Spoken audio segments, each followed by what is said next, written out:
Vocês, quem acompanha futebol e quem não acompanha também, certamente viu aí, nos últimos dias teve um jogo do Corinthians com o Boca Juniors na Arena, aliás, Castelão não, na Arena Neoquímica, né, que é o estádio do Corinthians.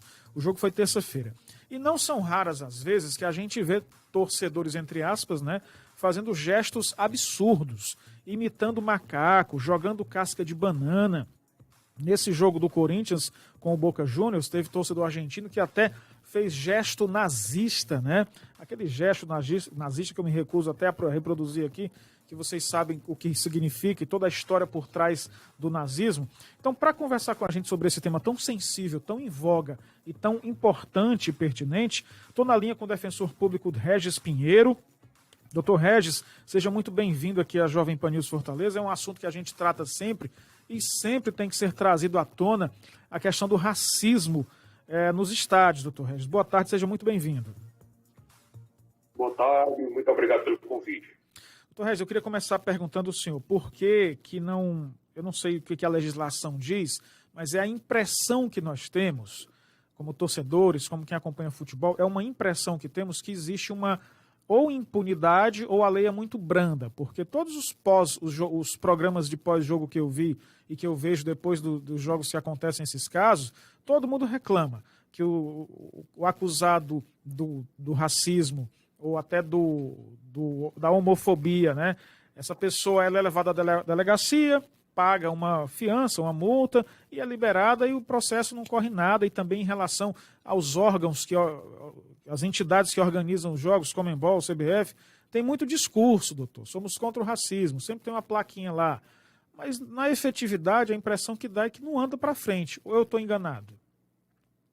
É interessante essa manifestação, porque a nossa Constituição Federal, ela diz que o racismo constitui um crime inafiançável e imprescritível.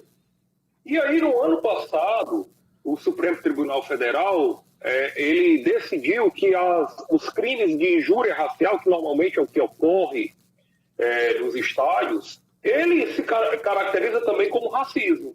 E aí, consequentemente, ele seria inafiançável. E nesse caso que a gente viu lá em São Paulo, dois argentinos pagaram fiança de R$20 mil e foram liberados e devem ter voltado para o país de origem, né?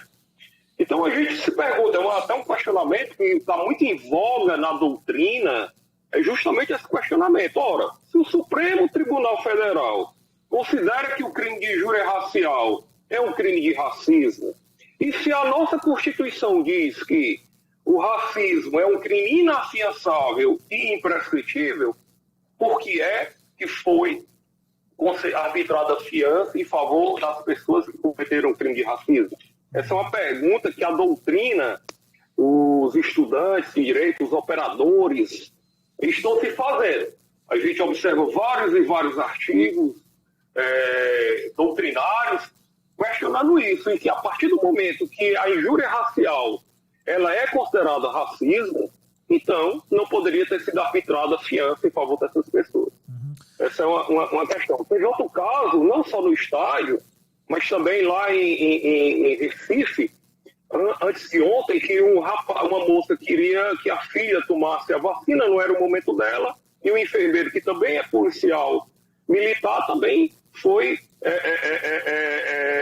sofreu uma injúria racial. E foi arbitrado uma fiança, pasme, de R$500 em favor dessa pessoa que destratou e desacatou esse enfermeiro.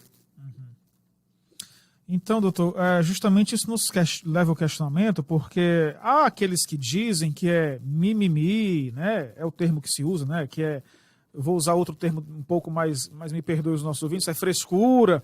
Mas a questão é que o racismo, ele causou ao longo da história uma tragédia humana, né? As pessoas não é apenas imitar um gesto de macaco ou de comer banana, que é ridículo, né? Comparar o ser humano ao macaco já é ridículo por si só. Mas toda a história que tem por trás disso, o que foi causado de males às pessoas de cor negra ao longo da história. Então não é mimimi, né, doutor? Não, de maneira alguma. Só sabe o que se passa a pessoa que é negra. E não só o racismo, que esse aí é o racismo explícito, sem falar o racismo estrutural que assola a nossa sociedade.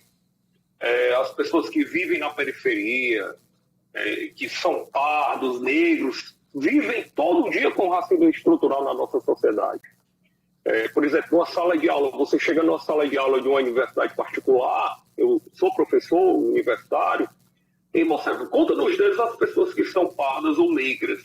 Muito embora mais da metade da nossa população seja parda e negra. Então há na nossa sociedade tanto o racismo estrutural como esse racismo explícito. Os dois são insidiosos. Agora, é necessário que as autoridades, que os times de futebol se unam para evitar, para combater, para enfrentar esse racismo. É importantíssimo esse tipo de debate, porque traz para a sociedade o conhecimento de que existe esse racismo, seja estrutural, seja explícito, e que ele precisa ser enfrentado. Então, é importantíssimo esse tipo de iniciativa para discutir o racismo, porque ele existe e precisa ser enfrentado. A gente está conversando aqui com o defensor público, Régis Pinheiro, a respeito dos casos de racismo. Eu queria levar para outro tema que acontece muito nos estádios. A gente vai ao estádio, doutor, e vê muitos aqueles cantos homofóbicos, né? Eu não vou reproduzir aqui, porque todo mundo sabe, né? Xingam as pessoas que têm outra orientação sexual, né? Enfim, o futebol, e muita gente diz, mas o futebol é isso mesmo. Doutor, o futebol é isso mesmo? Ele permite? O futebol é uma coisa fora da sociedade? É uma bolha? Tá descolado da realidade? Ele tem essa licença para isso? De maneira alguma. Inclusive, muito importante a sua colocação, porque o Estatuto do Torcedor, que é de 2003, já proíbe esse tipo de conduta. Já proíbe esse tipo de conduta de discriminar as pessoas, seja em razão da sua orientação sexual, com raça, etnia.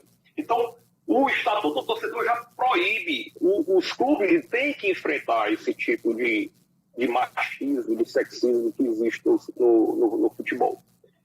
De maneira alguma isso é permitido.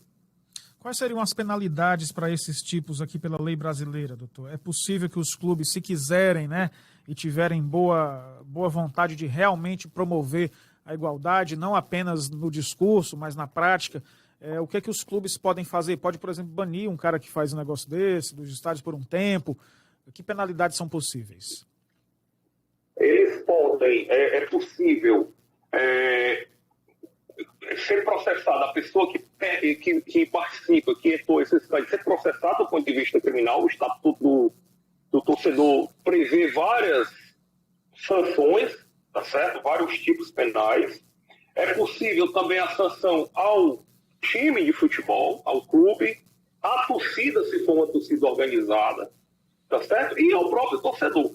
É interessante porque, por exemplo, lá no Estatuto do Torcedor, inclusive quando ele se envolve em qualquer ilícito, uma das possibilidades é a suspensão no dia de jogo do time dele, e ele ir prestar serviço, ou ele se apresentar a um batalhão da polícia durante aquele momento, ou ficar impossibilitado de ir às praças esportivas durante um determinado tempo, pode variar até 3 anos. Então, o Estatuto do Torcedor, eu poderia até dizer que ele está à frente do seu tempo. Ele já previu isso aí em 2003.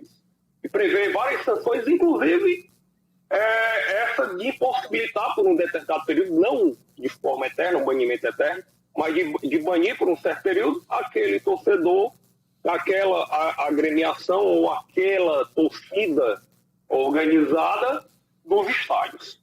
Há esse tipo de previsão. Perfeitamente. Doutor Régis Pinheiro, defensor público, agradeço muito a sua atenção em conversar conosco. Sei que o senhor está aí no seu trabalho e dedicou esse tempo a conversar conosco, porque é muito importante levarmos essa mensagem a todos. Afinal, o ser humano todo mundo é igual, né? Ninguém é superior a ninguém, então não faz o menor sentido, é uma tolice mesmo as pessoas acharem que são melhores umas que as outras, por quaisquer que sejam os critérios. Muito obrigado, doutor Régis, pela sua atenção. Eu que agradeço, à disposição sempre.